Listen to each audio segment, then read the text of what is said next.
Hello. इस video में मैं कवर करूंगा idioms and phrases. Idioms and phrases यानी मुहावरे और लोकोक्तियां।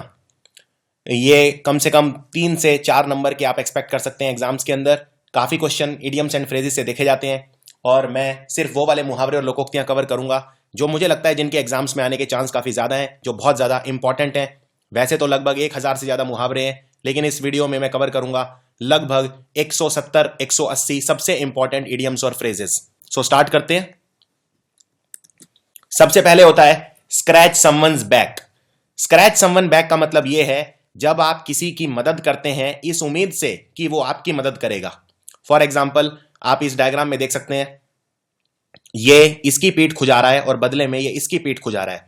यानी स्क्रैच समवन्स बैक मतलब एक दूसरे की मदद करने के लिए किसी की मदद करना। जब किसी की आप मदद इसलिए करते हैं कि बदले में वो आपकी मदद करेगा, उसे बोलते हैं स्क्रैच समवन्स बैक। अगला है a penny for your thoughts. A penny for your thoughts मतलब ये इडियम हम तब यूज करते हैं जब हम किसी के बारे में जानना चाहते हैं कि वो क्या सोच रहा है। फॉर एग्जाम्पल, अगर कोई पर्सन है और वो कुछ सोच रहा है और मैं उसको बोलूं कि आप मुझे बता दो आप क्या सोच रहे हो, बदले में मैं आपको पैसे दूंगा। यानी पेनी मतलब होता है पैसा, यानी आप जो सोच रहे हो बदले में मैं पैसा देने को तैयार हूं ये जानने के लिए कि आप क्या सोच रहे हो, उसको बोलते हैं a penny for your thoughts. Add insult to injury. Add insult to injury का मतलब है, इसको हिंदी में बोलते हैं सर मुंडाए ओले पड़ना। कहने का मतलब कोई सिचुएशन पहले से ज्यादा बेकार हो जाना। मान लीजिए आप आर्थिक तंगी में हैं, आपके पास पैसा कम पड़ गया है और ऊपर से आपकी जॉब भी चली गई है, यानी एड इंसल्ट टू इंजरी हो गया है। सो जब एड इंसल्ट टू इंजरी होता है यानी सिचुएशन पहले से ज्यादा खराब हो जाती है। अगला है लास्ट स्ट्रॉ। लास्ट स्ट्रॉ का मतलब होता है आखिरी प्रॉब्लम किसी सीरीज ऑफ प्रॉब्लम्स में। फॉर एग्जाम्पल, अगर मान लीजिए आप कोई क्वेश्चन सॉल्व कर रहे हैं, आपने 5 स्टेप सॉल्व कर दिए लेकिन आखिरी उसमें फंस गए आप स्टेप में, यानी आप लास्ट स्ट्रॉ में फंस गए। बहुत सारी प्रॉब्लम्स में जो आखिरी प्रॉब्लम होती है उसे बोलते हैं द फाइनल स्ट्रॉ या last straw. Next is pinch of salt. Pinch of salt का मतलब है कोई चीज बहुत ज्यादा सीरियसली ना लेना। फॉर एग्जाम्पल, मान लीजिए आपके दोस्त ने कुछ आपको कह दिया और आप बुरा मान गए, सो आपका दोस्त कहेगा कि बुरा मत मानो, take it with a pinch of salt, यानी कि बहुत ज्यादा सीरियसली मत लो जो मैंने कहा है उसे। अगला है best of both worlds. Best of both world का मतलब है सब कुछ एडवांटेज लेना, सब कुछ अच्छा लेना। जैसे फॉर एग्जाम्पल, अगर मैं पूछता हूं कि एक गिलास में है दूध और दूसरे में है पानी, तो आप पानी लेंगे या दूध लेंगे? तो आप कहेंगे मैं तो बेस्ट ऑफ बोथ वर्ल्ड्स लूंगा, यानी मैं दोनों लूंगा, मुझे ये वाला एडवांटेज भी चाहिए, ये वाला एडवांटेज भी चाहिए। जैसे ये वाला वेन डायग्राम आप देख सकते हैं, ये है वर्ल्ड ए, ये है वर्ल्ड बी, और ये दोनों इंटरसेक्ट कर रहे हैं इस एरिया में, यानी ये है बेस्ट ऑफ बोथ वर्ल्ड्स, यानी पूरा एडवांटेज। अगला होता है put wool over other people's eyes. Put wool over other people eyes मतलब होता है दूसरों की आंखों में धूल झोंकना, यानी दूसरे को धोखा देना, चीटिंग करना किसी के साथ, उसको बोलते हैं put wool over other person's eyes. Feeling a bit under the weather, इसका मतलब होता है बीमार होना, बहुत ज्यादा बीमार होना। इसको बोलते हैं आप पे मौसम चढ़ गया है, हिंदी में बोलते हैं मौसम चढ़ गया। मौसम चढ़ गया मतलब आप बीमार हो गए हैं। So feeling slightly ill is called feeling a bit under the weather. अगला है शैतान की बात कीजिए और शैतान हाजिर, इसको हिंदी में बोलते हैं यानी स्पीक ऑफ द डेविल। मान लीजिए आप किसी पर्सन की बात करते हैं और उस वक्त वो वहां पहुंच भी जाता है, तो उसे बोलते हैं स्पीक ऑफ द डेविल। सो ये एक्सप्रेशन यूज करते हैं जब कोई पर्सन वहां पहुंच जाए जिसकी बात हो रही हो, speak of the devil and the devil appears. Next is cut corners. Cut corner का मतलब होता है पैसा बचाने के लिए खर्चा कम करना। फॉर एग्जाम्पल, अगर आपके पास सिर्फ 700 रुपए बचे हैं और आपको 1 हफ्ता निकालना है, so you will try to cut corners. Cut corner मतलब आप खर्चा कम करेंगे जिससे आपका काम चल जाए। अगला है to hear something straight from the horse's mouth. इसका मतलब यह है किसी ऐसे व्यक्ति से सुनना जो सबसे ज्यादा विश्वसनीय बात कहेगा, सीधे उसके मुंह से सुनना। मान लीजिए दिल्ली के अंदर अफवाह फैल जाती है कि केजरीवाल रिजाइन कर रहा है चीफ मिनिस्टर पोस्ट से, तो सबसे अच्छा तरीका क्या है ये जानने का? सीधा केजरीवाल से ही पूछ लो। यानी सीधे हॉर्सेज माउथ से पूछ लो, सबसे विश्वसनीय सोर्स से पूछ लो। अगर केजरीवाल ने खुद ही कह दिया कि हां मैं रिजाइन कर रहा हूं, मतलब बात सारी क्लियर हो गई। So to hear something straight from the horse's mouth मतलब किसी भी अथॉरिटेटिव या विश्वसनीय सोर्स से डायरेक्टली सुनना। अगला होता है add fuel to the fire. Add fuel to the fire मतलब होता है आग में घी डालना, यानी कोई चीज पहले से ज्यादा वर्स करना, आग लगाना, उसको बोलते हैं add fuel to the fire. ये वाला बहुत अच्छा आइडिया है, an axe to grind. Axe to grind मतलब अपने कोई सेल्फिशनेस, अपने कोई स्वार्थ के लिए, अपने किसी स्वार्थ रीजन के लिए, सेल्फिशनेस रीजन के लिए कोई काम करना, उसको बोलते हैं an axe to grind. For example, मान लीजिए आपके दो दोस्त लड़ाई कर रहे हैं और आप बीच में जबरदस्ती दखलंदाजी कर रहे हैं, आपका कोई मतलब नहीं है, लेकिन उसमें आप अपना फायदा ढूंढ रहे हैं, कोई कि आपका भी कोई फायदा हो जाए दोनों की लड़ाई करवा के, या उनकी लड़ाई में आपका कोई मुनाफा हो जाए, या मान लीजिए कोई भी ऐसी सिचुएशन जिससे आपका कोई लेना देना नहीं है, लेकिन जबरदस्ती आप बीच में वहां घुस रहे हैं। क्यों? क्योंकि आपका फायदा हो जाए, यानी you have an axe to grind. Axe बोलते हैं कुल्हाड़ी को, और कुल्हाड़ी ग्राइंड करते हैं हम शार्प करने के लिए, यानी आप अपनी कुल्हाड़ी बीच में शार्प करना चाहते हैं, आप अपना कोई फायदा निकालना चाहते हैं, इसे बोलते हैं axe to grind. An old flame. Old flame का मतलब होता है पुराना प्यार। तो कहते हैं पुराना प्यार भुलाना आसान नहीं होता, इसको बोलते हैं ओल्ड फ्लेम। ओल्ड फ्लेम मतलब जो कोई पुरानी आग होती है वो बुझना आसान नहीं होता, पुराना कोई रोमांटिक रिश्ता, उसे बोलते हैं ओल्ड फ्लेम। नेक्स्ट है बैड ब्लड। बैड ब्लड मतलब दो लोगों के बीच में दुश्मनी होना, एनमिटी। एनमिटी मतलब दुश्मनी, बिटर रिलेशन यानी अच्छे रिलेशन का ना होना, उसे बोलते हैं bad blood. Beer the brunt of. Beer the brunt of का मतलब होता है किसी का गुस्सा सहना, कोई अनप्लेजेंट यानी कोई ऐसी मुसीबत सहना जो जिसके आप जिम्मेवार हैं। बियर द ब्रंट ऑफ हम रेस्पॉन्सिबिलिटी के सेंस में यूज करते हैं, जिम्मेवारी के सेंस में यूज करते हैं। मान लीजिए आपने कोई प्रोजेक्ट उठा लिया और 5 लोगों ने वो प्रोजेक्ट करना था, अब आप प्रोजेक्ट टाइम पे नहीं कर पाए, तो बॉस डांट किसे देगा? बॉस उसे डांटेगा जो 5 में लीडर होगा प्रोजेक्ट का, यानी the leader will beer the brunt of bosses anger, यानी जो लीडर है उसे बॉस का गुस्सा झेलना पड़ेगा। सो गुस्सा झेलना या कोई मुसीबत झेलना, कोई बुरा वक्त झेलना, उसे बोलते हैं bear the brunt of. Next है bird of passage. Bird of passage का मतलब है जो कभी कभी दिखता है, कभी कभी आता है, उसे बोलते हैं बर्ड ऑफ पैसेज। जरूरी नहीं है यहाँ पक्षी की बात हो रही है, ये जितने भी मुहावरे होते हैं इनमें कभी भी आपको लिटरली नहीं लेना है कोई भी चीज, यानी कि जो लिखा है सिर्फ उसी पे नहीं जाना, ये एक जनरल सेंस में यूज करते हैं। फॉर एग्जाम्पल, अगर मैं आपको एक मुहावरा बोलूं कि लोहे के चने चबवाना, इसका मतलब ये नहीं है कि आप एक्चुअल में लोहे के चने चबा रहे हैं, इसका मतलब ये है कि आप कोई बहुत मुसीबत भरा काम कर रहे हैं, यानी लोहे के चने चबाना जैसा है। इसी तरह बर्ड ऑफ पैसेज मतलब जो ऐसा पक्षी जो कभी कभी आए, लेकिन यहां पक्षी से मतलब पक्षी नहीं है, यानी अगर कोई ऐसी चीज है जो कभी कभी आती है उसे भी आप बोल सकते हैं bird of passage. Next is chicken hearted. Chicken hearted बोलते हैं कायर को, जो मुसीबत को देके भाग जाए, उसे बोलते हैं कायर, यानी उसमें करेज नहीं है, साहस नहीं है, उसमें जो निडरता है वो नहीं है, एकदम कावर्ड है वो, उसको बोलते हैं चिकन हार्टेड। और इसका बिल्कुल उल्टा होता है लायन हार्टेड। लायन हार्टेड मतलब शेर दिल, जिसमें बिल्कुल निडर, जो साहसी है, जैसे हमारे जो सेना के जवान है वो लायन हार्टेड है, और जो दुश्मन है हमारे वो चिकन हार्टेड है, जो घुसपैठ करते हैं वो चिकन हार्टेड है। अगला है कट अ सॉरी फिगर। कट अ सॉरी फिगर मतलब होता है बहुत बुरा परफॉर्म करना, बहुत ही ज्यादा बुरा परफॉर्म करना कहीं पे भी। फॉर एग्जाम्पल, और इसको लिखते ऐसे हैं, जैसे मान लीजिए अगर मैं लिखता हूं ही was cut a sorry figure. He was cut a sorry figure मतलब उसने बहुत बुरा परफॉर्म किया, मुझे एकदम सॉरी आ रहा है उसके ऊपर, एकदम मुझे उस पर दया आ रही है, सो मैं पीटी कर रहा हूं उसे, मुझे उस पर दया आ रही है, इतना बुरा परफॉर्म किया। So he was cut a sorry figure.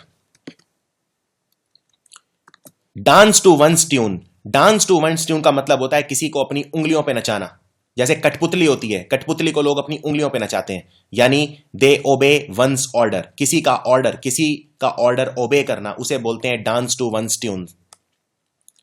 Dark horse. Dark horse होता है कोई ऐसा खिलाड़ी या कोई ऐसा घोड़ा या कोई भी ऐसा जिससे जीतने की उम्मीद ना हो और वो जीत जाए, उसे बोलते हैं डार्क हॉर्स। मान लीजिए इंडिया, ऑस्ट्रेलिया और बांग्लादेश की सीरीज होती है, टेस्ट सीरीज। अब उसमें बांग्लादेश जीत जाती है, वनडे सीरीज मान लीजिए होती है, बांग्लादेश जीत जाती है तो बांग्लादेश थी डार्क हॉर्स, यानी किसी ने एक्सपेक्ट नहीं किया था उसे जीतना, लेकिन वो जीत गया, इसे बोलते हैं डार्क हॉर्स। बहुत ही ज्यादा इंपॉर्टेंट है ये। डेड लेटर, डेड लेटर बोलते हैं एक ऐसे कानून को जो अब नहीं है, पहले था लेकिन अब नहीं है, उसे बोलते हैं डेड लेटर। ईट वंस वर्ड्स का मतलब होता है अपने शब्द वापस लेना। वैसे कहते हैं कि धनुष से निकला हुआ तीर और मुंह से निकला हुआ शब्द वापस नहीं लिया जा सकता, लेकिन यह मुहावरा है ईट वन वर्ड, यानी अपनी स्टेटमेंट बैक करना, अपनी स्टेटमेंट को रिट्रैक्ट कर लेना, वापस ले लेना। एल्बो रूम का मतलब होता है सफिशिएंट स्कोप टू मूव और फंक्शन, यानी जब आपको अपना कार्य करने के लिए या कुछ रखने के लिए सफिशिएंट स्पेस मिल जाता है तब बोलते हैं एल्बो रूम। मान लीजिए आप ऑफिस में काम करते हैं और आपका जो बॉस है वो आपको डिसीजन लेने के लिए काफी ज्यादा स्पेस देता है। एक तो बॉस ऐसा होगा जो बिल्कुल आपको हिलने ही नहीं देगा, जो बिल्कुल आपको डोमिनेट करेगा, आपको अपने डिसीजन नहीं लेने देगा, यानी उसने आपको बिल्कुल एल्बो रूम नहीं दिया। यहां पे रूम का मतलब कमरा नहीं है, रूम का मतलब है स्पेस। किसी को स्पेस देना यानी किसी को अपनी जिंदगी जीने देना, किसी को अपने डिसीजन लेने के लिए बहुत ज्यादा प्रेशराइज नहीं करना, उसको बोलते हैं एल्बो रूम। और एल्बो रूम को हम फिजिकल चीजों में भी यूज कर सकते हैं। जैसे आप ये गाड़ी की डिग्गी देखिए, यहां पे एक बैग रखने के लिए एल्बो रूम है। एस्केप वंस लिप्स मतलब अगर किसी के मुंह से कोई ना चाहते हुए बात निकल जाए, यानी उसके लिप्स से वो चीज एस्केप हो गई, यानी एकदम से निकल गई। सो एस्केप वंस लिप्स मतलब कोई चीज आपकी इंटेंशन नहीं है लेकिन मुंह से निकल जाना, अनएक्सपेक्टेडली स्पीक करना, उसको बोलते हैं escape one's lips. Fair and square मतलब होता है बिल्कुल ईमानदारी से। मान लीजिए आप लॉटरी जीतना चाहते हैं और जो पर्सन लॉटरी खिला रहा है आप उसको बोलते हैं कि क्या आप मुझे लॉटरी जितवा सकते हो। सो वो पर्सन आपको कहेगा ये मेरे हाथ में नहीं है, ये तो मशीन रिजल्ट निकालती है, एकदम फेयर एंड स्क्वायर, यानी एकदम ईमानदारी से। फेयर सेक्स, फेयर सेक्स बोलते हैं महिलाओं को। ये वैसे पुराना टर्म है क्योंकि महिलाएं जनरली रंग में गोरी होती हैं, इसलिए उन्हें फेयर सेक्स कहा जाता है। फेदर इन द कैप मतलब होता है और ज्यादा सक्सेस मिलना, उसे बोलते हैं फेदर इन द कैप। मान लीजिए जैसे सचिन तेंदुलकर है, जब भी सचिन तेंदुलकर कोई नया रिकॉर्ड तोड़ते थे तो वो उनके फेदर इन द कैप होता था, यानी उनका जो सर का ताज है उसमें एक और हीरा जड़ना। एक तरह से उनके पास ऑलरेडी इतने ज्यादा अचीवमेंट हैं लेकिन एक और हो जाए, यानी फेदर इन द कैप, यानी ये कैप है, कैप के अंदर आप पंख लगाते जाइए, यानी और ज्यादा शोहरत हासिल करते जाइए। हैंग बाय अ थ्रेड का मतलब होता है किसी बहुत ज्यादा रिस्की सिचुएशन में होना, यानी बिल्कुल समझ लीजिए कि आप तबाह भी हो सकते हैं और आप आबाद दोनों हो सकते हैं। जैसे मान लीजिए आपने कोई पेपर दिया है और पेपर में आपके नंबर बन रहे हैं 24-50 में से, लेकिन पासिंग मार्क्स हैं 25, तो आप you are hanging by a thread. Hanging by a thread मतलब आप पास भी हो सकते हैं और फेल भी हो सकते हैं, यानी आप बहुत ही मुश्किल भरी सिचुएशन में फंसे हुए हैं। यह एक बहुत पुराना कहावत है, have one's way. Have one's way का मतलब होता है अपनी चलाना, किसी की ना सुनना, इसको बोलते हैं माई वे और दी हाईवे। माई वे और दी हाईवे मतलब या तो मेरी चलेगी या किसी की नहीं चलेगी, मैं अपनी चलाऊंगा, मैं स्वार्थी हूं, सबको मेरी बात माननी पड़ेगी। इस तरह के एटीट्यूड को बोलते हैं हैव वंस वे, यानी the way one wants to do something. Hit the jackpot मतलब बहुत बड़ी सक्सेस मिल जाना, जनरली भाग्य से मिल जाना। हिट द जैकपॉट यानी बहुत बड़ी लॉटरी लग जाना, बहुत बड़ी सक्सेस मिल जाना अचानक भाग्य से, उसे बोलते हैं hit the jackpot. In full swing का मतलब होता है कोई कार्य अपनी पूरी एक्टिविटी पे होना, पूरी हाइट पे होना। कहने का मतलब अगर मान लीजिए मैं आपसे पूछूं कि आपकी एग्जाम की तैयारी कैसी चल रही है, आप बोलेंगे in full swing. In full swing मतलब पूरे जोर शोर से चलना। सो पूरे जोर शोर से चलने को बोलते हैं इन फुल स्विंग। स्विंग का मतलब होता है झूला, अंग्रेजी में स्विंग बोलते हैं झूले को। तो ये झूला मेरा पूरी स्पीड पे चल रहा है, यानी मैं पूरी स्पीड पे उड़ रहा हूं, यानी I M in full swing. अगला है आयरन हैंड या आयरन फिस्ट। आयरन हैंड या आयरन फिस्ट मतलब आपकी जो मुट्ठी है वो लोहे की बनी है। कहने का मतलब आप सबको बहुत ज्यादा दबा के रखते हैं, आप बहुत अथॉरिटेटिव टाइप के पर्सन हैं, आप तानाशाह हैं, आप अपनी चलाते हैं, आपको दूसरे का पॉइंट ऑफ व्यू बिल्कुल सुनना पसंद नहीं है, आप बस ये चाहते हैं सब आपकी बात चुपचाप मान जाएं, उसको बोलते हैं आयरन हैंड या आयरन फिस्ट। यानी कि लोगों के ऊपर बहुत ज्यादा कंट्रोल जमा के रखना, उसे बोलते हैं आयरन हैंड या iron fist. Jump to a conclusion. Jump to a conclusion का मतलब यह है कोई भी रिजल्ट निकाल लेना समय से पहले। समय से पहले अगर आप किसी छोटी सी चीज को देख के कोई बहुत बड़ा रिजल्ट निकाल लेते हैं तो ये बेवकूफी होती है एक तरह की, इसको बोलते हैं jump to the conclusion. For example, मान लीजिए आप किसी एंट्रेंस एग्जाम की तैयारी कर रहे हैं और आपके मॉक टेस्ट में नंबर अच्छे आ रहे हैं काफी ज्यादा, तो आप सोचते हैं ठीक है मैं तो अब पूरा इंडिया टॉप कर जाऊंगा। नहीं, आप बहुत जल्दी कंक्लूजन निकाल रहे हैं, बहुत जल्दी रिजल्ट निकाल रहे हैं किसी बहुत छोटी चीज के ऊपर, यानी you are jumping to a conclusion. Kangaroo court, kangaroo court का मतलब होता है एक इल्लीगल कोर्ट, एक ऐसा कोई अदालत जिसको कोई मान्यता नहीं है। जैसे चार लोग बैठ के कहीं पे उन्होंने कुछ भी डिसाइड कर लिया, जैसे आप अक्सर देखते होंगे जैसे खप पंचायत वगैरह होती है गांव के अंदर, इनको कोई कानूनी मान्यता नहीं मिली होती। ये एक तरह के कंगारू कोर्ट है, इल्लीगल कोर्ट, अवैध अदालत। Keep the ball rolling, keep the bowling का मतलब होता है किसी काम को लगातार करते रहना, उसमें रुकावट ना आने देना। किसी काम को शुरू करने में बहुत ज्यादा मेहनत लगती है, लेकिन एक बार जब वो चलने लगे, जैसे एक बॉल होती है, अगर आप इस बॉल को जमीन पे रगड़ेंगे, या मान लीजिए आप कुर्सी सरकाते हैं, तो कुर्सी सरकाने में मेहनत ज्यादा है शुरू करने में, लेकिन एक बार कुर्सी सरकनी स्टार्ट हो जाए तो उसको मेंटेन करना आसान है। तो कीप द बॉल रोलिंग का मतलब होता है किसी काम को मेंटेन करना स्टार्ट करने के बाद। किथ एंड किन, किथ एंड किन बोलते हैं उन लोगों को जो आपके ब्लड रिलेशंस के अंदर होते हैं, उनको बोला जाता है किथ एंड किन। लुक ऑफ कलर मतलब होता है अगर आप अपने रंग में नहीं दिखते, यानी कि आप बीमार हैं या अनहेल्दी हैं, तो आप दिख रहे हैं of colour. Lump in the throat का मतलब होता है गला भर आना, जब आप बहुत ज्यादा इमोशनल होते हैं, बहुत ज्यादा किसी ऐसी सिचुएशन में होते हैं जब बहुत ज्यादा इमोशनल होते हैं, तो आपका गला भर आता है और आप बोल नहीं पाते हैं, उसको बोलते हैं lump in the throat. Maiden speech मतलब होता है पहली स्पीच, जब आप कहीं पे जाके अपनी पहली बार जब मुंह खोलते हैं, पहली बार स्पीच देते हैं, पहली बार स्टेज पे खड़े होके या किसी ओकेजन पर स्पीच देते हैं, उसको बोलते हैं maiden speech. Make a hash मतलब सब कुछ उलट पुलट कर देना, सब कुछ तबाह कर देना, सब चीज को मैसअप कर देना, यानी किसी चीज को बिगाड़ देना। मैंने मान लीजिए आपको कोई काम दिया और आपने वो बिगाड़ दिया, मतलब you have made a hash of it. 9 days wonder बोलते हैं 4 दिन की चांदनी फिर अंधेरी रात। 4 दिन की चांदनी मतलब अगर कोई पर्सन बहुत कम समय के लिए बहुत ज्यादा पॉपुलर हो जाए या उसमें लोग इंटरेस्ट लेने लगे, तो उसको बोलते हैं 9 days wonder. Nip in the bud मतलब होता है कोई चीज बहुत ज्यादा बढ़ने से पहले ही काट देना। जैसे मान लीजिए कोई पौधा है और आपने इससे पहले वो अंकुरित हो, बहुत ज्यादा बड़ा हो जाए, पहले ही काट दिया। कहने का मतलब किसी चीज को बहुत ज्यादा बढ़ने ना देना, यानी निप इन द बड। मान लीजिए आपके खिलाफ कोई बगावत कर रहा है, आपने बगावत बहुत बड़ी होने से पहले ही कुचल दी, यानी you have nip in the bud. Null and void का मतलब होता है इनइफेक्टिव, किसी चीज का असर ना होना, यानी गैर असरदार, उसको बोलते हैं नल एंड वॉइड।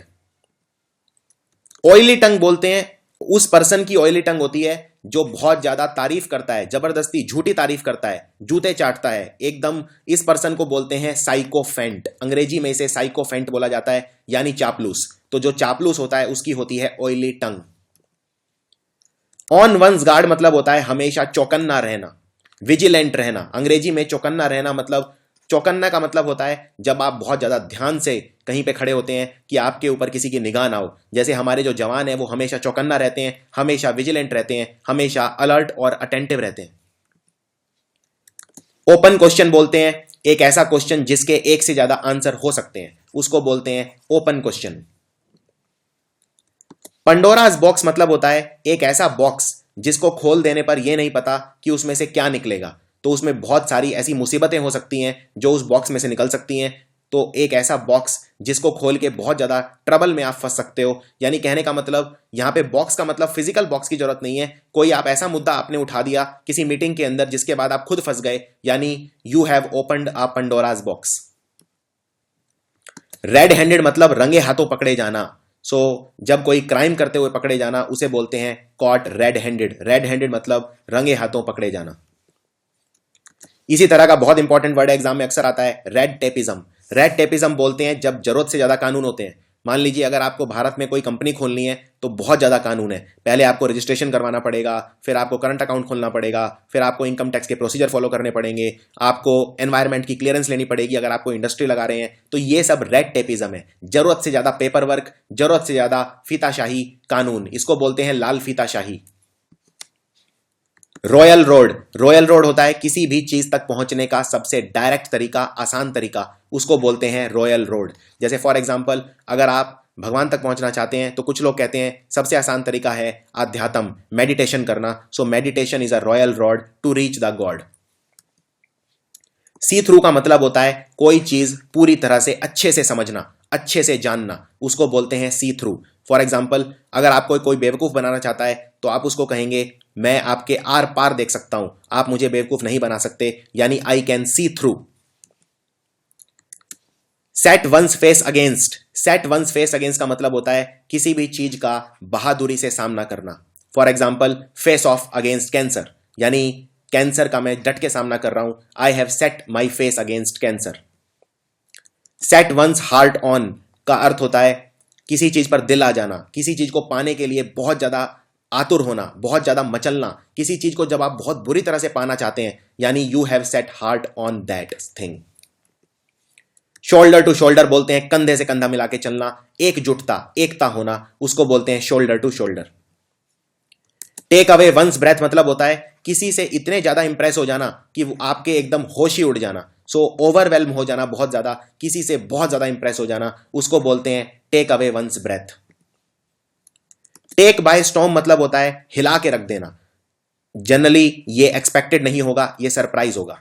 मान लीजिए आपकी कंपनी में कोई आदमी काम करता है और वो बहुत ज्यादा अच्छी स्पीच नहीं देता, आप उसको स्टेज पर कुछ अनाउंस करने के लिए भेज देते हैं, लेकिन वो इतना शानदार अनाउंस करता है कि वो सबको हिला के रख देता है, यानी he took everyone by storm. Take by storm मतलब किसी को सरप्राइज कर देना अनएक्सपेक्टेडली। टेक इनटू अकाउंट का मतलब होता है कंसिडर करना, यानी उस चीज को अपना डिसीजन लेते वक्त मानना। फॉर एग्जाम्पल आप छुट्टी लेना चाहते हैं, आपका बॉस आपको छुट्टी नहीं दे रहा है, सो आप बॉस को कहेंगे कि मैं बीमार हूं और मैं बीमार हूं, ये चीज टेक इनटू अकाउंट कीजिए, यानी इस चीज को कंसिडर कीजिए। सी आई टू आई का मतलब होता है किसी के साथ सहमति बनाना, एग्री कर जाना, उसको बोलते हैं सी आई टू आई। इसका बिल्कुल उल्टा है, अगर आप किसी से आई टू आई नहीं है, यानी कहने का मतलब आप उनसे एग्री नहीं करते। फॉर एग्जाम्पल अगर आप बोलते हैं कि मैं अपने पड़ोसी के साथ आई टू आई नहीं देखता, यानी मैं नजरें नहीं मिलाता, मैं उससे एग्री नहीं करता। सो सी आई टू आई मतलब किसी से एग्री कर जाना। इसी तरह माइंड्स आई, माइंड्स आई बोलते हैं दिमाग की आंख। दिमाग की आंख यानी मतलब दिमाग जो है हमारा कुछ भी देख सकता है। आप अपनी आंखें बंद कीजिए और अपने दिमाग से चाहे लंदन पहुंच जाइए, चाहे अमेरिका पहुंच जाइए, चाहे हसीन वादियां, समुद्र, तो दिमाग की भी अपनी आंखें होती हैं, जिसे बोलते हैं इमेजिनेशन। कोई चीज इमेजिन करना, उसे बोलते हैं minds I. Face the music मतलब होता है मुसीबत का डट के सामना करना, यानी कि फेस द म्यूजिक मतलब जब आप कोई काम करते हैं तो आप जानते हैं कि उसके जो परिणाम होंगे वो आपको ही झेलने पड़ेंगे, यानी you have to face the music. मान लीजिए आपके बॉस ने आपको कोई काम दिया और आपने वो काम ढंग से नहीं किया, सो अब आपको म्यूजिक फेस करना पड़ेगा, यानी उसका जो परिणाम है उनका सामना करना पड़ेगा। Play fast and loose, play fast and loose का मतलब होता है बार बार अपना विचार चेंज करना, बार बार अपना एटीट्यूड किसी चीज की तरफ चेंज करना। मान लीजिए एक दिन आप बोलते हैं कि मुझे बुद्ध धर्म बहुत पसंद है, अगले दिन आप बुद्ध धर्म की बुराई करना स्टार्ट कर देते हैं, तीसरे दिन फिर आप कहते हैं हाँ बुद्ध धर्म बहुत अच्छा है। कहने का मतलब आपका किसी चीज के प्रति देखने का नजरिया बार बार अगर चेंज हो रहा है तो you are playing fast and loose.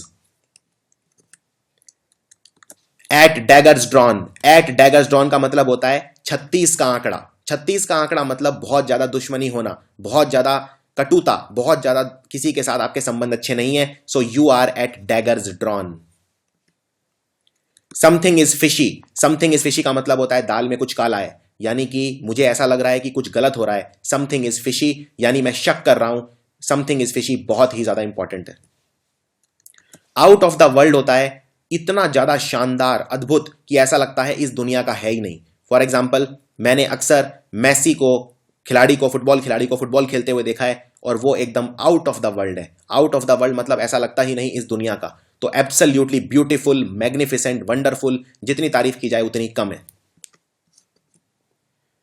इससे मिलता जुलता है लेकिन थोड़ा सा डिफिकल्ट है, जिसको बोलते हैं out of the woods. Out of the woods मतलब होता है किसी मुसीबत से दूर होना, किसी मुसीबत से मुसीबत मुक्त होना, उसको बोलते हैं आउट ऑफ द वुड्स। मान लीजिए अगर आपके ऑफिस में बहुत ज्यादा प्रॉब्लम चल रही है, आप बहुत ज्यादा मानसिक तनाव के अंदर हैं, तो आप क्या चाहेंगे? आप चाहेंगे कि मैं कहीं हिल स्टेशन पे शिमला मनाली या हिमालय कहीं घूमने चला जाऊं जिससे मैं आउट ऑफ द वुड्स हो जाऊं। आउट ऑफ द वुड मतलब डिफिकल्टी या ट्रबल से दूर। Next is at odds. At odds का मतलब होता है अगर आप किसी से झगड़े में हैं, किसी से आपकी बन नहीं रही है, तो you are at odds with that person. A mare's nest.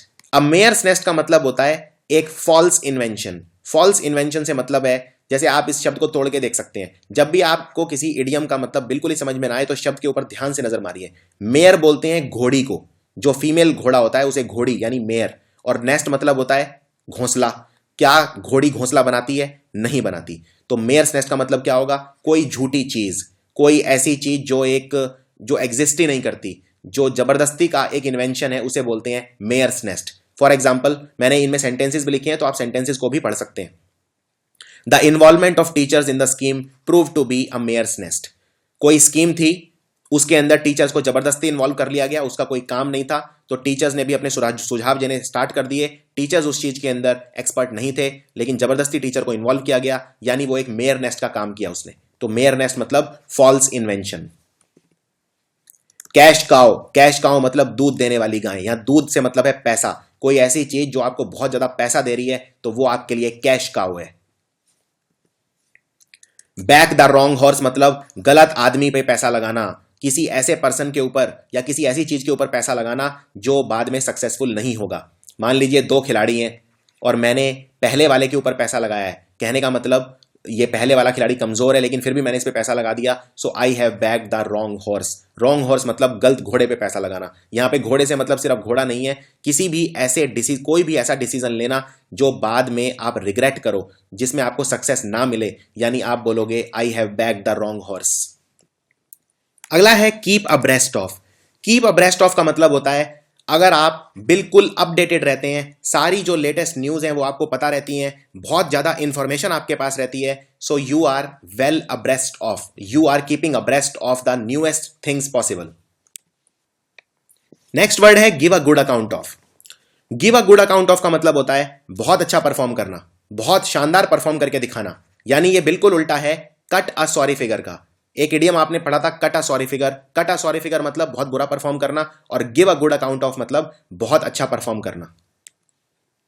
Black sheep. Black sheep बोलते हैं परिवार के उस सदस्य को जो परिवार में डिसग्रेस लेकर आता है। डिसग्रेस मतलब इंसल्ट, पूरे परिवार के नाम पे जो धब्बा है उसे बोलते हैं ब्लैक शीप। तो परिवार का वो सदस्य या वो ग्रुप का मेंबर जो उसको बहुत ज्यादा इंसल्ट या डिसऑनर लेके आता है, उसको बोलते हैं black sheep. Man of straw. Next is man of straw. Man of straw मतलब बोलते हैं वो आदमी जिसकी बातों में कोई दम नहीं है। Man of no substance. Straw का मतलब होता है चारा या भूसा, यानी एक तरह से उस आदमी को भूसे से कंपेयर किया गया है, यानी उसकी बातों में कोई दम नहीं है, कोई उसको सीरियसली नहीं लेता और उसकी बातों को सीरियसली नहीं लेना चाहिए। एन आई फॉर एन आई मतलब आंख के बदले आंख, यानी पनिशमेंट बिल्कुल वैसी मिलेगी जैसा क्राइम किया है। अगर कोई आपकी एक आंख फोड़ दे तो बदले में आप उसकी एक आंख फोड़ दो, इसको बोलते हैं an eye for an eye. White elephant. White elephant word हम यूज करते हैं अगर आपने कोई बहुत महंगी चीज खरीद ली लेकिन उसका यूज कुछ नहीं है, यानी वो है व्हाइट एलिफेंट। जैसे आपने मान लीजिए कोई बहुत महंगा टीवी खरीद लिया और वो पड़ा हुआ है, उसका कोई काम हो नहीं रहा है, आपको रोज वो दुख देगा और कुछ नहीं देगा। कोई भी ऐसी चीज कभी नहीं खरीदनी चाहिए, चाहे कितनी सस्ती क्यों ना हो, कितनी महंगी क्यों ना हो, अगर काम की नहीं है, क्योंकि वो व्हाइट एलिफेंट बन जाती है। सो व्हाइट एलिफेंट मतलब कोई बहुत महंगी चीज जो काम की नहीं होती। क्राई ओवर स्पिल्ट मिल्क बोलते हैं, इसको हिंदी में बोलते हैं अब पछताए होत किया जब चिड़िया चुग गई खेत। कहने का मतलब कुछ हो जाने के बाद उसके को रिग्रेट करना कि ये क्यों हुआ, पछताना बाद में जब वो काम हो गया, उसको बोलते हैं cry over spilt milk. Rolling stone. Rolling stone बोलते हैं उस व्यक्ति को जो बिल्कुल एक जगह नहीं ठहरता, उसको बोलते हैं rolling stone. Birds of a feather flock together, इसको हिंदी में बोलते हैं एक ही थाली के चट्टे बट्टे। वो लोग जिनके इंटरेस्ट, जिनकी आदतें मिलती हैं वो हमेशा साथ पाए जाते हैं, इसको बोलते हैं birds of a feather flock together.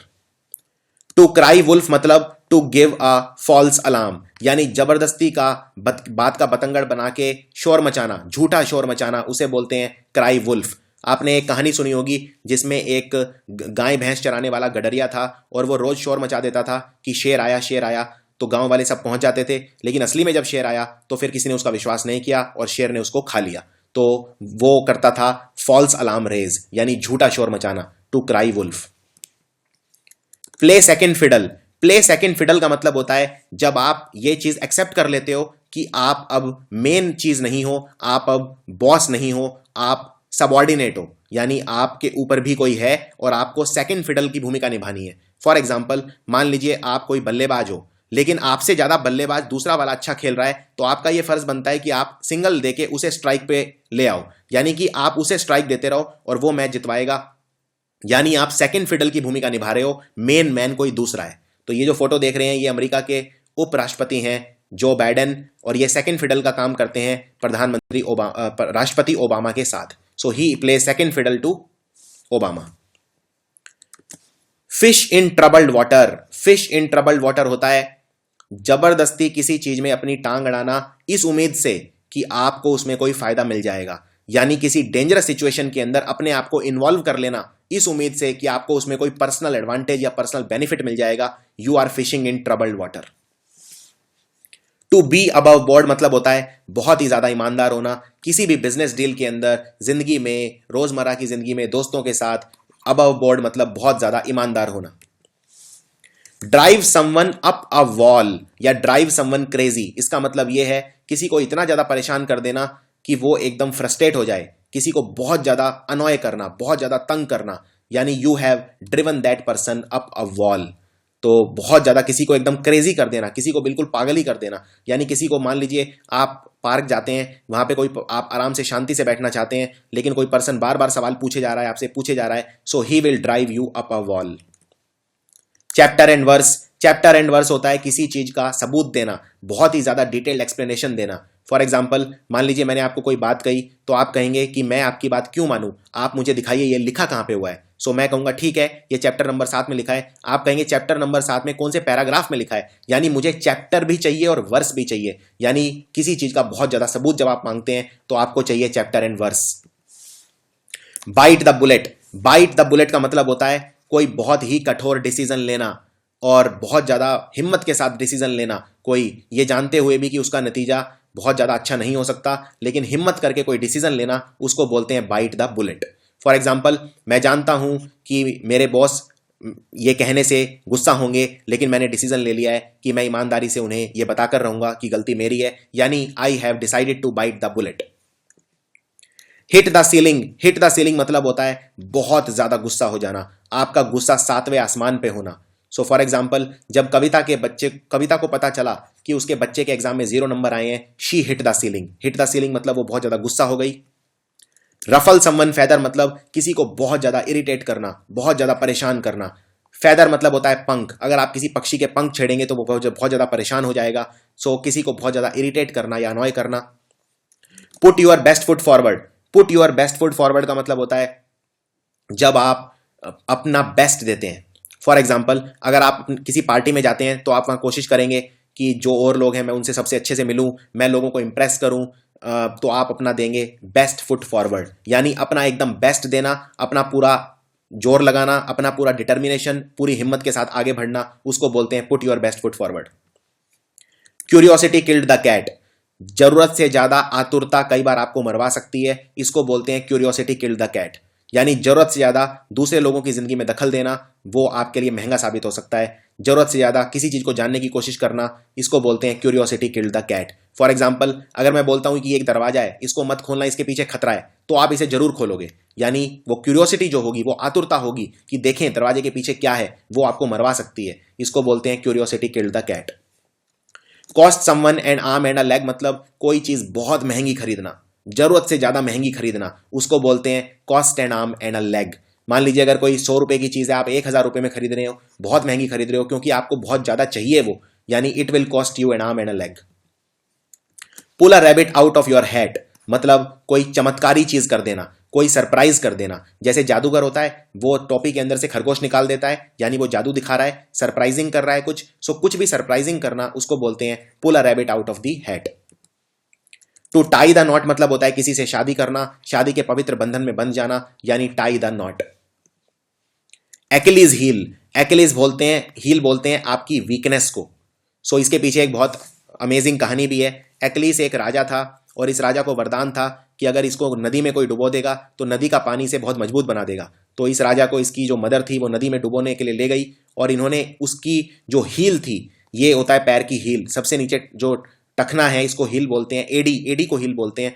तो उसने राजा की एडी पकड़ के उसे नदी में डुबोया बच्चे को, लेकिन जब वो एडी पकड़ी तो एडी पानी के टच में नहीं आ पाई, यानी एडी कमजोर रह गई, पूरा शरीर मजबूत बन गया। और जब ये राजा युद्ध में गया तो दुश्मन ने उसकी एडी के ऊपर तीर मार के उसकी हत्या की। सो एक्लीज हील बोलते हैं जब आपका कोई पॉइंट वीक रह जाए, उसको बोलते हैं Achilles heel. For example, maths और रीजनिंग में तो मैं बहुत अच्छा हूं, लेकिन इंग्लिश मेरी एक्लीज हील है, यानी इंग्लिश मेरा वीक पॉइंट है। Bite off more than you can chew, मतलब कोई ऐसी चीज अपने हाथ में ले लेना जिसे आप पूरा ना कर पाओ, इतना ज्यादा काम अपने हाथ में ले लेना या ऐसी कोई कमिटमेंट कर देना जो आप पूरा ना कर पाओ, आपकी क्षमता से बाहर, उसको बोलते हैं bite off more than you can chew. Feeling blue, feeling blue का मतलब होता है बहुत ज्यादा उदास होना, बहुत ज्यादा उदास होना, और बहुत ज्यादा उदास व्यक्ति को बोलते हैं सैटरनाइन। सैटरनाइन मतलब सैड, बहुत ज्यादा सैड होना। इसके लिए और भी शब्द हैं अंग्रेजी में, जैसे ग्लूमी, ग्लूमी मतलब भी होता है सैड, सलन मतलब भी होता है सैड, मोरोज मतलब भी होता है sad. A shot in the arm मतलब आपको अगर बहुत ज्यादा हिम्मत मिलती है किसी चीज से, उसको बोलते हैं शॉट इन द आर्म, यानी एनकरेजमेंट मिलना, मोटिवेशन मिलना, उसको बोलते हैं shot in the arm. To take the bull by the horn मतलब किसी मुसीबत का डट के सामना करना, कायरों की तरह पीठ दिखा के नहीं भागना, उसको बोलते हैं to take the bull by the horn. To hang up one's boot मतलब रिटायरमेंट ले लेना, कोई खेल खेलना छोड़ देना, जैसे सचिन तेंदुलकर ने अपने बूट्स हैंग कर दिए हैं, कहने का मतलब उन्होंने रिटायरमेंट ले लिया है।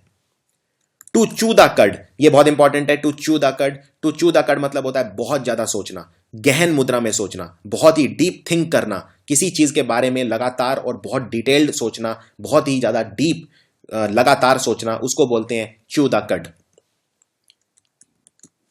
Save for a rainy day, save for a rainy day का मतलब होता है मुसीबत के लिए पैसा बचाना, यानी रेनी डे यानी कोई आगे मुसीबत ना आ जाए, इसके लिए पैसा इकट्ठा करना, धन इकट्ठा करना, अपना फ्यूचर सिक्योर करना, उसे बोलते हैं save for a rainy day.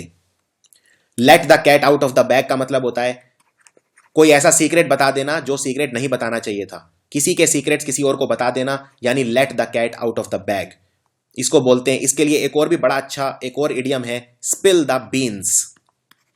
Spill the bean मतलब भी होता है किसी के सीक्रेट बता देना। Cut from the same cloth मतलब होता है बिल्कुल सिमिलर होना, बिल्कुल एक जैसा होना। फॉर एग्जाम्पल, विराट कोहली और Sachin Tendulkar, they are cut from the same cloth, दोनों ही महान बल्लेबाज हैं, दोनों एक जैसे हैं, so they are cut from the same cloth.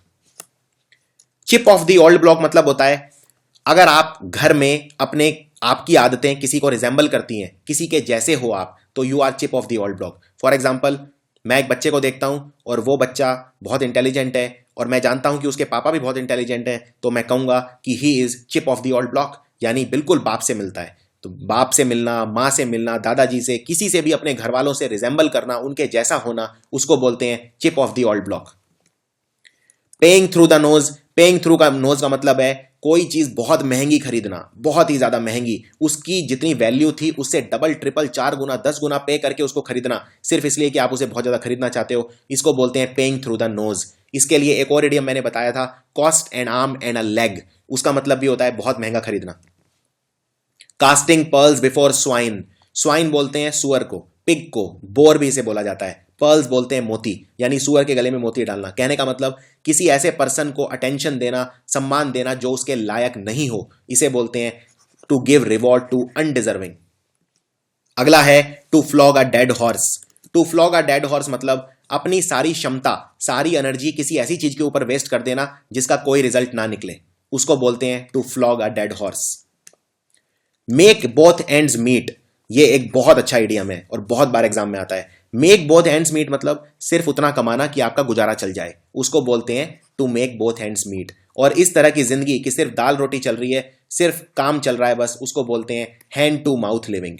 Hand to mouth living मतलब सिर्फ सर्वाइव करना, बहुत ही ज्यादा पैसे वाली जिंदगी ना जीना, सिर्फ उतना कमाना कि आपका खर्चा चल जाए। To put the cart before the horse मतलब किसी काम को गलत तरीके से करना। फॉर एग्जाम्पल, जो बग्गी होती है वो घोड़े के पीछे होती है, इस पर्सन ने जो बग्गी है घोड़े के आगे लगा दी है, तो क्या ये चलेगी? नहीं चलेगी, यानी he has put the cart before the horse, किसी काम को गलत तरीके से करना। टेक थिंग्स लाइंग डाउन का मतलब है कोई पलटवार ना करना। मान लीजिए कोई आपको बहुत ज्यादा सुना के चला जाता है, कोई गाली देके चला जाता है या मार के चला जाता है 2 थप्पड़, और आप बदले में कुछ भी रिप्लाई नहीं करते, यानी आप ले रहे हैं थिंग्स लाइंग डाउन, यानी कोई पलटवार ना करना, कोई रेजिस्ट ना करना, चुपचाप सह लेना। क्राई फॉर द मून का मतलब होता है कुछ बहुत ऐसी चीज मांग लेना जो सामने वाले के लिए देने के लिए बहुत ही कठिन है। फॉर एग्जाम्पल, अगर कोई गरीब बच्चा अपने पिता से कोई मर्सिडीज गाड़ी मांग लेता है, so he is crying for the moon. कोई ऐसी चीज सामने वाले से मांग लेना जो उसके लिए देना बहुत कठिन है, इसको बोलते हैं cry for the moon. Be in a tight corner मतलब कोई बहुत ही डिफिकल्ट सिचुएशन के अंदर होना, लाइफ के अंदर बहुत ही बुरे समय में होना, यानी be in a tight corner. Cock and bull story, cock and bull story बोलते हैं कोई झूठी कहानी जो आदमी खड़े खड़े बना देता है। फॉर एग्जाम्पल, अगर आपने आज होमवर्क नहीं किया, टीचर ने पूछा होमवर्क क्यों नहीं किया, आप खड़े खड़े कोई एक्सक्यूज बना देंगे, कोई झूठी कहानी बना देंगे, यानी एक कॉक एंड बुल स्टोरी बना देंगे। कैट एंड डॉग लाइफ होती है कोई ऐसी जिंदगी जिसमें हमेशा लड़ाई चलती रहती है, जैसे बिल्ली और कुत्ते की जिंदगी, हमेशा लड़ते रहते हैं। So life full of quarrel, full of fight. Like a cat on hot bricks मतलब बहुत ज्यादा नर्वस होना। नर्वस मतलब बहुत ज्यादा तनाव में होना। जैसे अगर मान लीजिए आप कोई इंटरव्यू देने जा रहे हैं और आपको पता है कि आपकी पूरी जिंदगी से इंटरव्यू पर निर्भर करती है, तो आप कैसे होंगे? आप होंगे एक बिल्ली जो गर्म ईंटों के ऊपर बैठी है उसकी तरह, यानी like a cat on hot bricks, यानी बहुत ज्यादा तनाव में, बहुत ज्यादा nervous. Have a card up one sleeve, have a card up one sleeve मतलब होता है कोई बाजू के अंदर तुरुप का पत्ता छुपाना। कहने का मतलब कोई बहुत ही सीक्रेट प्लान रखना जो समय आने पर आप एग्जीक्यूट कर सकते हैं। कोई एक सीक्रेट एडवांटेज होना, सीक्रेट प्लान होना, तो उसको बोलते हैं कि मैंने एक कार्ड छुपाया हुआ है, वक्त आने पर दिखाऊंगा। अलाइव एंड किकिंग मतलब बहुत ज्यादा ऊर्जा से भरे हुए होना, बिल्कुल हेल्दी होना। तो व्यायाम करना चाहिए अगर आप अलाइव एंड किकिंग रहना चाहते हैं तो। टू बर्न्स वंस फिंगर मतलब अपने पैरों पे कुल्हाड़ी मारना, अपने ही किसी मूर्खतापूर्ण व्यवहार की वजह से अपना नुकसान करवा लेना, उसको बोलते हैं to burns one's fingers. To call a spade, इसका मतलब होता है जो चीज वैसी है उसको कहने की हिम्मत रखना, यानी बिल्कुल फ्रैंक होना, बिल्कुल ईमानदार, बिल्कुल सच्चे होना, ट्रुथफुल होना, यानी to call a spade. To break the ice मतलब चुप्पी तोड़ना, to break the silence. To bell the cat मतलब रिस्क लेना। जैसे फॉर एग्जाम्पल 10 चूहे हैं और वो कहते हैं कि बिल्ली के गले में घंटी कौन बांधेगा, यानी who will bell the cat, risk कौन लेगा, क्योंकि बिल्ली के गले में अगर घंटी बंध गई तो हम सब सुरक्षित हो जाएंगे, क्योंकि जहां बिल्ली जाएगी घंटी बजेगी और हमें पता चल जाएगा बिल्ली आ रही है और हम भाग जाएंगे। लेकिन बिल्ली के गले में घंटी कौन बांधेगा, यानी रिस्क कौन लेगा। सो रिस्क लेना यानी bell the cat.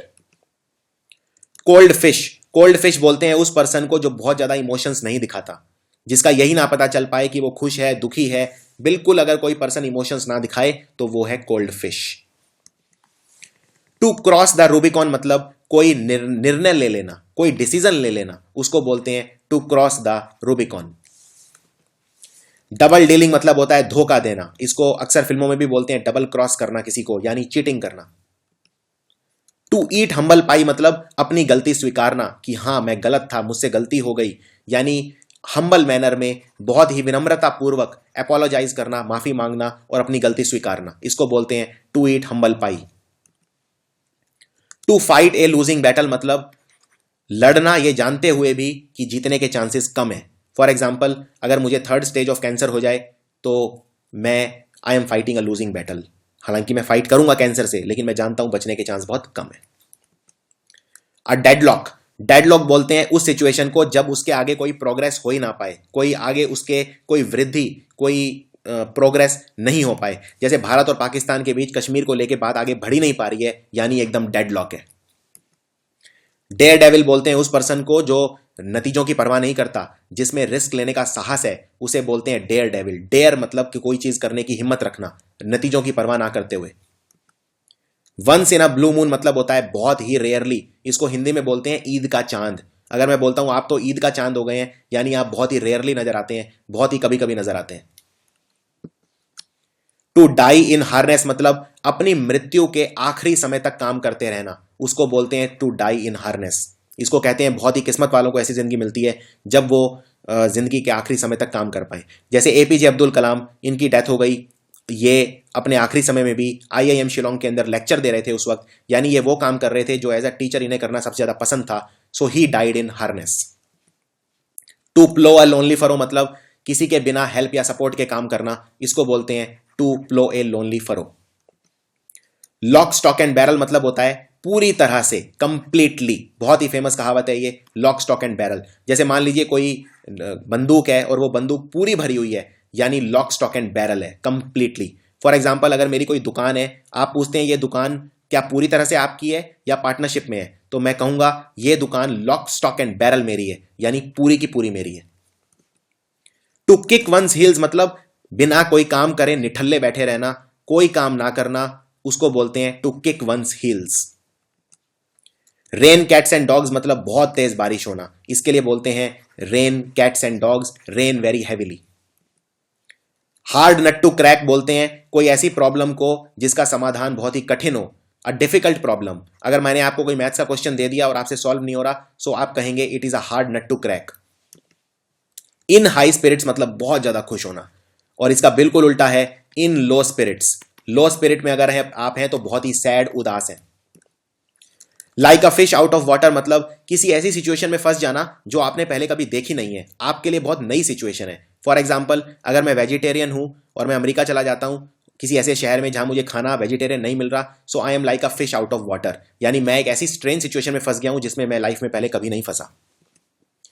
Smell a rat मतलब दाल में कुछ काला होना, कुछ ऐसा शक करना कि यहां पे कुछ गलत हो रहा है। इसके लिए मैंने एक और बताया था आपको, something is fishy. Something is fishy का मतलब भी है दाल में कुछ काला, और स्मेल अ रैट का मतलब भी है दाल में कुछ काला होना। रीड बिटवीन द लाइन्स मतलब होता है किसी चीज का छुपा हुआ मीनिंग निकालने की कोशिश करना। फॉर एग्जाम्पल, अगर मान लीजिए कोई पॉलिटिशियन इंटरव्यू दे रहा है, सो मैं कहूंगा कि जो ये कह रहा है उस पर मत जाओ, जो कहना चाह रहा है उस पर जाओ, यानी जो छुपा हुआ मीनिंग है वो जानने की कोशिश करो, यानी try to read between the lines. Tooth and nail होता है पूरी शक्ति के साथ, पूरी अपनी पावर के साथ, एनर्जी के साथ, स्ट्रेंथ के साथ। फॉर एग्जाम्पल, मैं एग्जाम के लिए प्रिपेयर कर रहा हूं टूथ एंड नेल, यानी पूरी शक्ति के साथ। इसके लिए एक और बहुत अच्छी इडियम है जो एग्जाम में आती है। टूथ एंड नेल की जगह आप ये शब्द भी यूज कर सकते हो, hammer and tongs. Hammer and tongs मतलब भी होता है पूरी शक्ति के साथ। स्प्रेड लाइक वाइल्ड फायर का मतलब होता है कोई चीज आग की तरह फैलना, बहुत जल्दी फैलना, जैसे कोई रूमर फैलता है, एकदम वाइल्ड फायर की तरह। Hit the nail on the head मतलब होता है कोई चीज वैसे करना जैसे आपने कहा था, यानी सही समय करने का वक्त आना, hit the nail on the head. Burn the midnight oil मतलब बहुत ज्यादा मेहनत करना, रात रात भर पढ़ना, बर्न द मिडनाइट ऑयल। अगर आप सब एग्जाम क्लियर करना चाहते हैं, आपको भी मिडनाइट ऑयल बर्न करना पड़ेगा। अंडर द थंब मतलब होता है किसी को दबा के रखना, पूरे कंट्रोल में रखना। इसके लिए मैंने दो और बताए थे idiom, iron fist. Iron fist मतलब भी होता है किसी को दबा के रखना। विद अ हाई हैंड मतलब भी होता है किसी को दबा के रखना। ये फोटो है हिटलर की। हिटलर सब लोगों को अपने आगे दबा के रखता था, अपनी चलाता था, तानाशाह था, डिक्टेटर था, यानी ओप्रेस करता था, दूसरों को दबाना यानी ओप्रेस करना। बाय लीप्स एंड बाउंड्स मतलब होता है बहुत जल्दी प्रोग्रेस करना। फॉर एग्जाम्पल, कंपनी का प्रॉफिट आप देख सकते हैं ग्राफ में बढ़ता ही जा रहा है, यानी लीप्स एंड बाउंड्स ग्रो कर रहा है, बहुत ही ज्यादा स्पीड से बढ़ना। To make a pig of yourself मतलब बहुत ज्यादा खाना, अपनी क्षमता से ज्यादा खाना, पूरे टाइम खाते ही रहना, इसको बोलते हैं पिग बना लेना अपना, यानी बिल्कुल बहुत ज्यादा खाना। डोंकीज ईयर्स बोलते हैं बहुत लंबे समय को। फॉर एग्जाम्पल, मैं आपसे डोंकीज ईयर्स से नहीं मिला हूं, यानी बहुत लंबे समय से नहीं मिला हूं। डोंकीज ईयर्स मतलब बहुत लंबा समय। पुल वंस लेग मतलब किसी की टांग खींचना, हंसी मजाक करना किसी के साथ, किसी को चिढ़ाना, टीज करना, to pull one's leg. To keep one's fingers crossed मतलब होप फॉर द बेस्ट, किसी चीज के लिए सबसे अच्छी चीज की उम्मीद लगाना, उसको बोलते हैं to keep one's fingers crossed. To talk through one's head मतलब बिना सोचे समझे बोलना, जो मुंह में आए वो बोलना, सो मूर्खतापूर्ण बोलना, उसको बोलते हैं to talk through one's head. To make up one's mind मतलब डिसीजन ले लेना, जैसे टू क्रॉस द रूबिकॉन मतलब भी होता है डिसीजन ले लेना। टू मेकअप वंस माइंड मतलब डिसीजन ले लेना। जैसे फॉर एग्जाम्पल, अगर कोई बात हो रही है तो मैं कहता हूं आप अपना माइंड मेकअप कर लो। मेकअप कर लो मतलब आप डिसाइड कर लो। हार्ड एंड फास्ट रूल होते हैं बहुत ही ज्यादा स्ट्रिक्ट रूल्स, जिन्हें तोड़ा नहीं जा सकता आसानी से। फॉर एग्जाम्पल, एक हार्ड एंड फास्ट रूल है हमारे स्कूल के अंदर कि 7 बजे के बाद कोई एंटर नहीं कर सकता, कोई क्लास में प्रवेश नहीं कर सकता, यानी वो एक हार्ड एंड फास्ट रूल है। हार्ड एंड फास्ट रूल मतलब रिजिड या strict rule. To make one's mouth water मतलब मुंह में पानी आना, जैसे कोई बहुत अच्छा व्यंजन या खाना देखकर मुंह में पानी आ जाता है। बाय वर्ड ऑफ माउथ मतलब कोई चीज सिर्फ स्पोकन मैसेज से फैलना, उसको बोलते हैं वर्ड ऑफ माउथ। जैसे फॉर एग्जाम्पल आपने कोई अगर पिक्चर देखी तो आप वो पिक्चर 10 लोगों को जाके बताएंगे कि बहुत अच्छी थी, बहुत ज़्यादा अच्छी थी, सबको देखनी चाहिए, तो बाकी लोग भी देखेंगे, फिर वो बाकी लोग देखेंगे, फिर वो और आगे फैलेगी इस तरह खबर, यानी वर्ड ऑफ माउथ फैल रही है, यानी कि आपके फीडबैक से, आपने जो रेस्पॉन्स दिया उससे कोई चीज़ फैलना, उसको बोलते हैं वर्ड ऑफ माउथ। रब शोल्डर मतलब किसी के क्लोज कॉन्टैक्ट में आना, किसी के साथ आना, किसी के क्लोज कॉन्टैक्ट में आना, यानी शोल्डर्स रब करना। ये जनरली इस सेंस में यूज करते हैं, जैसे फॉर एग्जांपल अगर मैं बोलता हूं कि भारत के जो शतरंज खिलाड़ी हैं आज दुनिया के बड़े बड़े शतरंज खिलाड़ियों के साथ शोल्डर्स रब कर रहे हैं, यानी वो उनका मुकाबला कर रहे हैं, उनके साथ हैं, उनके क्लोज कॉन्टैक्ट में आ रहे हैं। स्नेक इन द ग्रास बोलते हैं आस्तीन का सांप, कोई छुपा हुआ दुश्मन जो कभी भी धोखा दे दे उसे बोलते हैं snake in the grass. Between the devil and the deep blue sea मतलब आगे कुआं पीछे खाई, यानी दोनों तरफ खतरा, दो खतरों के बीच में फंस जाना, यानी between the devil and the deep blue sea. To kill two birds with one stone मतलब एक तीर से दो शिकार करना, यानी दो अच्छे रिजल्ट पा लेना एक ही एफर्ट करके, उसको बोलते हैं to kill two birds with one stone. A close shave मतलब बाल बाल बचना, आज मेरा एक्सीडेंट हो गया लेकिन लकीली मुझे कुछ नहीं हुआ, मैं बाल बाल बच गया, यानी a close shave, narrow escape. To pull a long face मतलब बहुत ही उदास दिखना, इसको बोलते हैं to pull a long face.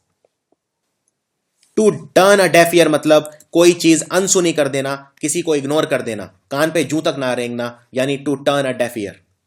To turn the table मतलब पासा पलट देना। फॉर एग्जाम्पल धोनी जब बैटिंग करने आया तो इंडिया हार रहा था, लेकिन धोनी ने आके पूरी सिचुएशन को रिवर्स कर दिया, यानी ही टर्न द टेबल, पासा पलट देना।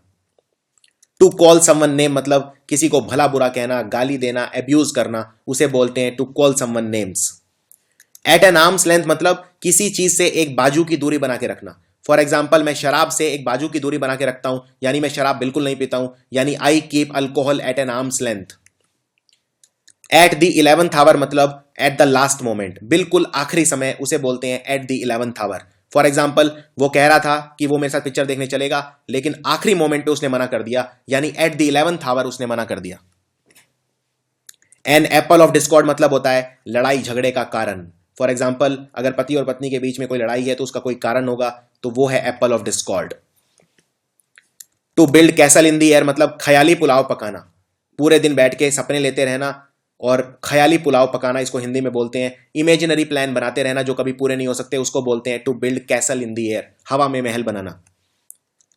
बर्निंग क्वेश्चन होता है कोई इंपॉर्टेंट टॉपिक जिस पे आजकल सब चर्चा कर रहे होते हैं, जैसे आज क्लाइमेट एक बर्निंग क्वेश्चन है, क्लाइमेट के ऊपर सबका जोर है, पॉल्यूशन, ये सब बर्निंग इश्यूज हैं आज के। सिटिंग ऑन द फेंस मतलब दो डिसीजन के बीच में फंस जाना, डिसाइड नहीं कर पाना। फॉर एग्जाम्पल मेरे को ग्रेजुएशन के अंदर इकोनॉमिक्स लेनी चाहिए कि हिस्ट्री, मैं डिसाइड नहीं कर पा रहा हूं, दो डिसीजन के बीच में फंस गया हूं, यानी I am sitting on the fence. Piece of cake मतलब बहुत ही आसान काम, जिसको करने के लिए बहुत कम मेहनत करनी पड़े, पीस ऑफ केक बहुत ही आसान, इस तरह के काम को बोला जाता है साइनाक्योर। साइनाक्योर मतलब बहुत ही आसान काम, SINACURE, sinecure. When pigs fly, when pigs fly का मतलब कोई ऐसी चीज जो कभी हो ही नहीं सकती, जैसे जो पिग है वो कभी उड़ते नहीं है, तो कोई भी ऐसी चीज जो कभी हो नहीं सकती उसको बोलते हैं when pigs fly. You can't जज a book by the cover, कहने का मतलब किसी पर्सन को आप उसकी बाहर से देख के डिसाइड नहीं कर सकते कि वो कैसा है, जैसे कहते हैं कि किसी किताब को सिर्फ कवर देख के डिसाइड नहीं करनी चाहिए कि वो कैसा है। सो ये थे कुछ सबसे इंपॉर्टेंट इडियम्स और फ्रेजेस, इसको आप बार बार देख सकते हैं, बार बार अभ्यास कर सकते हैं, और ये नंबर आपके कटने नहीं चाहिए बिल्कुल भी।